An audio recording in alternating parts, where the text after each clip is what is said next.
እንዲህ አይናውጥቼ እኔ ስማ እኔ አያ እሺ ብላ እኔ መግሪ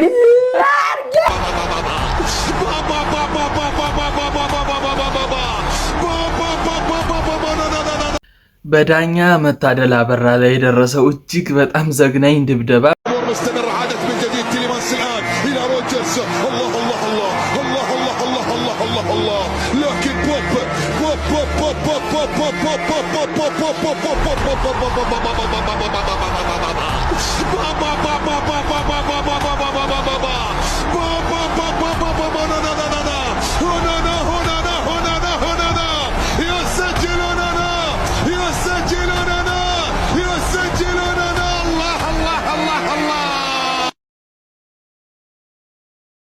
በጅማ ከተማ በዳኝነት በነበረበት ሰዓት የደረሰበት ድብደባ እጅግ አሰቃቂ ነው።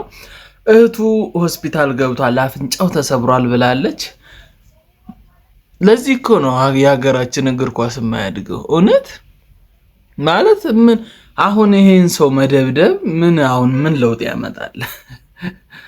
መነጋገሪያ ከመሆኑ ውጭ።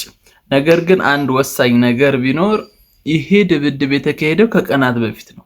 ቪዲዮ ተቀርጾ ወጣ እንጂ በቅርብ ጊዜ የተካሄደ አይደለም። ቀናት ያስቆጠረ ጉዳይ ነው እና ምናልባት ዝም ብሎ ተዘንግቶ የተተወ ነገር ቪዲዮ ስለወጣ ብቻ ነው የወጣው እየተባለ ነው።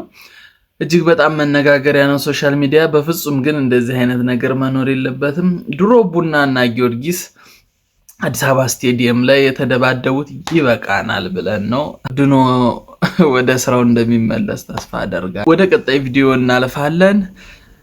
በቀጣይ ቪዲዮ ደግሞ እጅግ መነጋገሪያ የሆነው ይሄ እግረኛው ሚዲያ ላይ ቀርቦ የነበረ ሰው ነውና ምናልባት ኢትዮጵያ ውስጥ ትንሽ መረን ዘለል አደረግን ልበል። ሃይ ሚል የለም በቃ ሚዲያውን እንደ ሚዲያ ራሱ ይሄን ሰው እግረኛው ሚዲያ ማቅረብ ያለበት አይመስለኝም ነበር። በዚህ ልክ እኔ እንጃ ብቻ በጣም ከባድ ነው። ቪዲዮ እንደምታዩት ነው። ተገቢነት አለው ብዬ አላስብም። እኔ በተለይ ከቅርብ ጊዜ ወደ እግረኛው ሚዲያ ምናልባት ጥሩ ነው እንደ ሚዲያ በጣም እያደክ ያለ እንትና ባለፈው ስለሸቱ ጉዳይ በጣም ትልቅ ውዝግብ ነበር። አሁን ደግሞ ያመጣው እንግዳና ምናልባት ለየት ማለት ተፈልጎ ከሆነ ሰየው ጥሩ ነው። ግን በቃ ቫልዩ ብቻ ያላቸው ነገሮች ላይ ብታተኩር በቃ ለማህበረሰብ ቫልዩ የሚሰጡ ነገሮች ቢኖር ጥሩ ነው። ወይ ደግሞ እንደኛ ሪአክሽን ቪዲዮ ላይ ትችት መስጠት ብቻ ወይ ቢሆን ጥሩ ነው ብዬ አስባለሁ።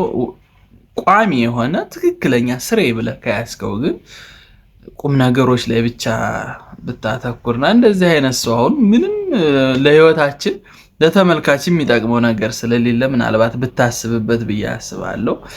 በቀጣይ በአዲስ የቁም ነገር ቪዲዮ መለሳለሁ። እስከ ቀጣይ ቪዲዮ ቴንኪው።